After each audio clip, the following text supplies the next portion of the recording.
In a recent Fortnite update, they finally added Creative 2.0, and my first thought on what I should add to the game is toast. Here's how I did it. First, I started with a blank world, and then I added my toaster object in. Next, I double-clicked on the toaster object so I can modify its collision using the above menu. I also repeated this process for any future objects. Now, you need a place for all the players to spawn. That's why I added a bunch of player spawn objects on top of the toaster. After this, I added a whole bunch of breads around the toaster, just to add some decoration. Those of you with a keen eye may have noticed these two breads. These will be the ramps for the 1v1 map. I also added an oven. This is where I'm going to give all my players their items.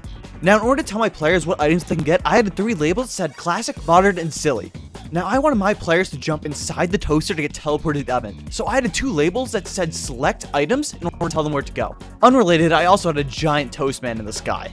On top of this, I made the Skyspace.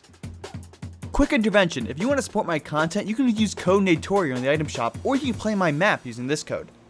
Next, I added a barrier around the oven, then I added an explosive device to blow up the builds, and finally, I added a table and a slice of toast to serve as the button for the explosive device.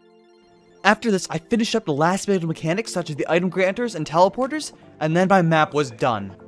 And if you stuck around watching this entire video, I thank you, and remember, the code is this on the screen, and thank you for watching, see ya.